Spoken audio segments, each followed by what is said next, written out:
और भाई लोग, क्या हाल चाल? बढ़िया हो सब? बढ़िया हो ना? और फूड बच्चों, एनर्जी कैसी है?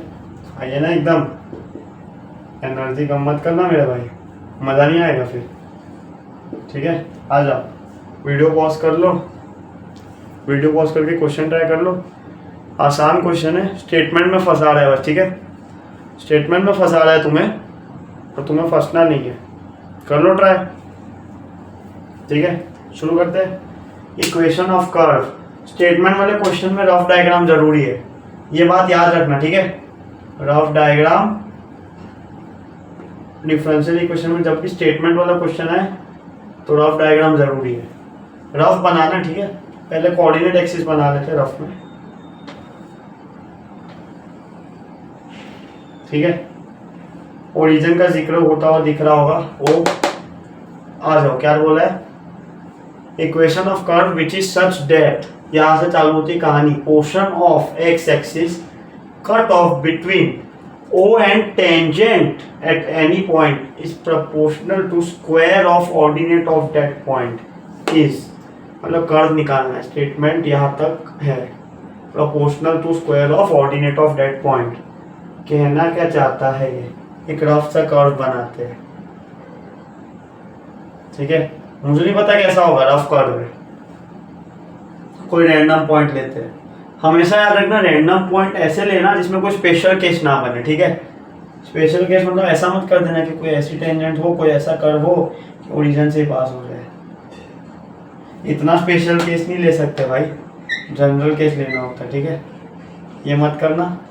करके देख लेना, आंसर कभी नहीं आएगा। आ जाओ, ये कर्व है, इस पे कोई पॉइंट है P, जिसपे हमने टेंजेंट बना दी। P पॉइंट को कह दो x, y। कर्व पे कोई पॉइंट है, मुझे क्या पता। रफ डायग्राम बना रहे हैं ना। ये टेंजेंट हो गई, टेंजेंट जा कट कर इसको T कह दो। यहाँ से परपेंडिकुलर डालो, P से परपेंडिकुलर फेंको, इसको M कह दो। ठीक है, M नहीं पसंद, ये बोल दो। अब कहना क्या चाहता है ये? Rough diagram. रफ डायग्राम क्या बनाया? टेंजेंट बोला, ओरिजिन बोला, सब दिखा दिया। कर्व मान लिया कोई भी। ठीक है, इसने बोला portion of x axis cut off between O, मतलब एक्स एक्सिस की बात हो रही है, between O and tangent at any point. Tangent at any point, कोई पॉइंट P पे टेंजेंट है, तो टेंजेंट एट एनी पॉइंट और portion of x axis cut of, मतलब टेंजेंट एक्स एक्सिस को कट कर रही है। यहाँ पे टेंजेंट ऐसे जा रही है ना यार,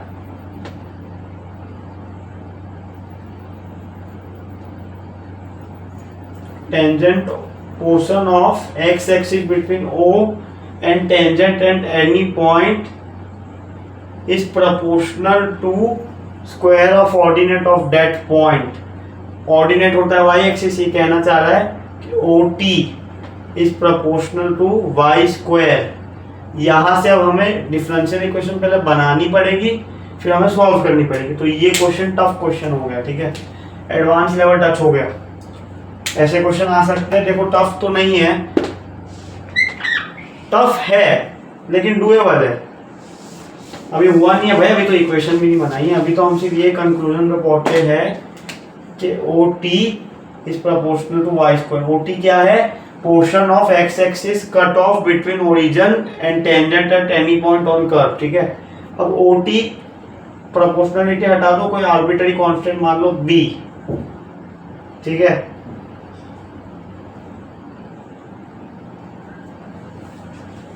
मान लिया। B क्यों माना पता नहीं, B अच्छा है, कुछ और मान लेना नहीं पसंद हो तो। अब OT में मजा नहीं आएगा, OT हमें पता नहीं है। ठीक है, OT को तुम एक्सप्रेस नहीं कर पाओगे किसी भी टर्म्स में। फिर मैंने ध्यान से देखा कि OT को मैं क्या ऐसे लिख सकता हूँ, OA minus TA equals to OT equals to BY square. कुछ नहीं, B क्या है? Proportionality constant. OT में मजा नहीं आता, OT मेरे को लिखना नहीं आता, yx और dy/dx और स्लोप ये सब के टर्म में। लेकिन मेरे को OT को मैं इस टर्म्स में लिख सकता हूँ, OA माइनस TA, बड़ा माइनस छोटा। ठीक है, और मैं OA को भी लिख सकता हूँ एक्स वाई के टर्म्स में और TA को भी लिख सकता हूँ, तो मेरा शायद काम बन जाएगा। काम कैसे बनेगा, आओ इधर OA को देखो, OA को ध्यान से देखना, O to A। OA क्या है, शायद एक्स कोऑर्डिनेट हो गया P पॉइंट का, ठीक है, एक्स कोऑर्डिनेट को x लिख दो, OA। TA निकालना है, ठीक है। ट्राइंगल देखो, ट्राइंगल में ये एंगल थीटा है, एक्स एक्सिस के साथ एंगल थीटा है, टेन थीटा क्या होगा, dy/dx होगा। ये तो स्लोप होता था, टेंजेंट का एक्स एक्सिस के साथ एंगल थीटा है, टेन थीटा dy/dx होगा। थीटा मेरे को दे रखा है, ठीक है, मेरे को निकालना है ये डिस्टेंस, ये निकालना है ना। क्या करूंगा मैं, ये डिस्टेंस पता है, हाँ ये हाइट साइड y होती है, y होती है ना। x कोऑर्डिनेट से, x एक्सिस से, कोऑर्डिनेट नहीं, फिर से सुनो, x एक्सिस से किसी भी पॉइंट का distance, perpendicular distance y coordinate होता है, तो ये y कोऑर्डिनेट है। मेरे को चाहिए ये क्वेश्चन मार्क, तो मैं क्या लिख दूं, tan theta equals to y upon question mark. Tan theta क्या है, dy/dx, y क्या है, ये रहा क्वेश्चन मार्क, ये रहा क्वेश्चन मार्क चाहिए, तो y इंटू dx/dy। उल्टा कर दो इसको, ठीक है। क्वेश्चन मार्क क्या था, TA था, यहाँ छाप दो, है ना, by²। इसको सॉल्व कर लो, बढ़िया से समझा है, कुछ नहीं था। अब ये मत पूछना कि OT कैसे आया, OT हमने सोचा जो दिया था उससे। अब इतना तो तुम्हें दिमाग लगाना पड़ेगा, इंग्लिश समझ आती है ना भाई, ठीक है। फिर तुम बोलोगे कि इसको ऐसे कैसे लिख दिया, इसमें मज़ा नहीं आ रहा था। फिर मैंने इसको थोड़ा ध्यान से ऑब्जर्व किया, फिर मैंने ऑब्जर्व करके देखा कि OT में मज़ा नहीं आ रहा, लेकिन OA-TA में ज़्यादा मज़े आ रहे हैं ना। फिर मैंने मज़े यूज़ कर लिए, टेन थीटा वो सब फालतूगिरी कर ली। इतनी मगजमारी करने का हम एक इक्वेशन मिली है। अब ये क्वेश्चन इसलिए टफ हो गया क्योंकि लेंदी भी है, सोचना भी ज़्यादा पड़ रहा है। एक जगह गलती हुई और क्वेश्चन बिगड़ जाएगा। बी नहीं पसंद, तुम सोच रहे हो कि बी क्यों माना, कि मैंने ऑप्शन में बी दिखा इसलिए माना।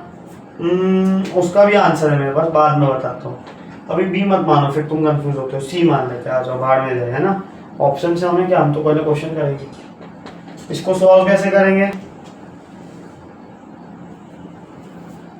हमें बचपन से पता है कि जो डिफरेंशिएशन नहीं, जो भी dy/dx, dx/dy जैसी टर्म्स होती है, उसके साथ हम कभी भी कुछ और रखना प्रीफर नहीं करते।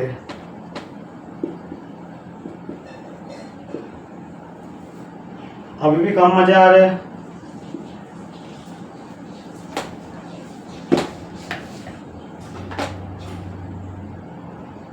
क्या करो, इसको यहाँ पटक दो, मजे आ जाएंगे। y कहाँ से आ गया, y तो डिवाइड में भेज देते हैं ना। पटक दो मतलब इसको यहाँ पटक दो, dx/dy फटाफट कर लो, अब तो बचा ही गया है ना। ये अपना आंसर जैसा दिख रहा है शायद। अब ध्यान से देखो, dx/dy x के साथ -1/y into function of y, ये शायद ऐसा नहीं दिख रहा, dx/dy है ना, plus p of x into y plus p of y into x equals to q of y। ध्यान से देखो, सेम चीज लिखिए, लीनियर डिफरेंशियल इक्वेशन बन गई। सॉल्व कर लो। पहले तो निकालो इंटीग्रेटिंग फैक्टर। इंटीग्रेटिंग फैक्टर क्या होता है, जो ये टर्म है इसको इंटीग्रेट करेंगे e की पावर में ले जाके। इंटीग्रेशन ऑफ e की पावर में होगा -1/y dy। -1/y क्या होता है, तो इधर इसके साथ होता है, ठीक है। एलडी सॉल्व करना नहीं सिखा रहा, हम क्वेश्चन कर रहे हैं।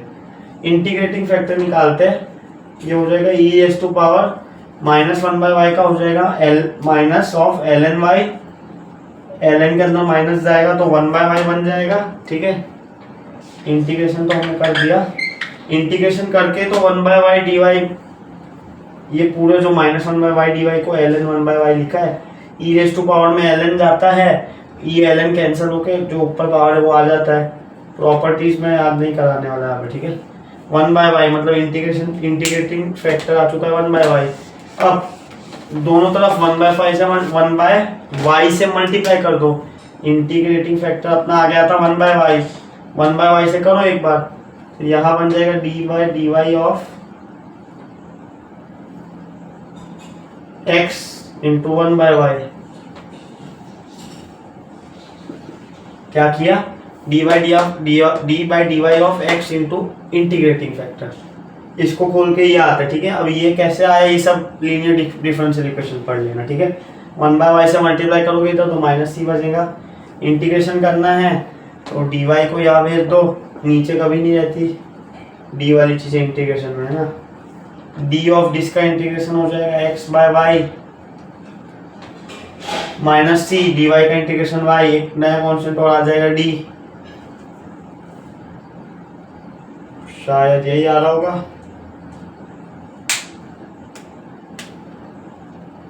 है ना। आंसर को एक बार देख लेते हैं।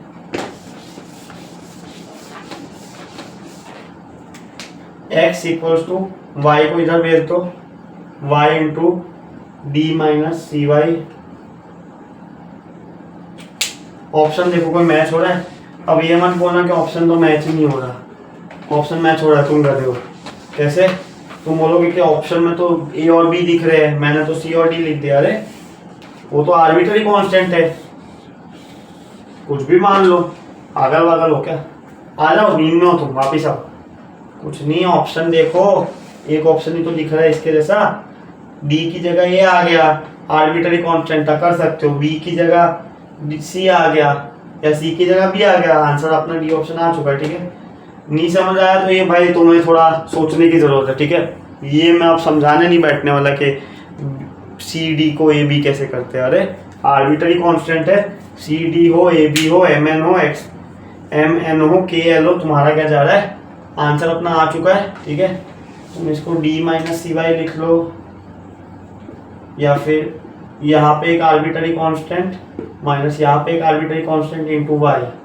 कांस्टेंट को सी मान लो, C1 C2 कांस्टेंट्स की बात हो रही है, ये दोनों कांस्टेंट है। आंसर अपना आ चुका है, डी ऑप्शन कर देना, ठीक है। आसान क्वेश्चन तो नहीं था, टफ था, डूएबल था, लेकिन स्पीड रखनी पड़ेगी एग्जाम में।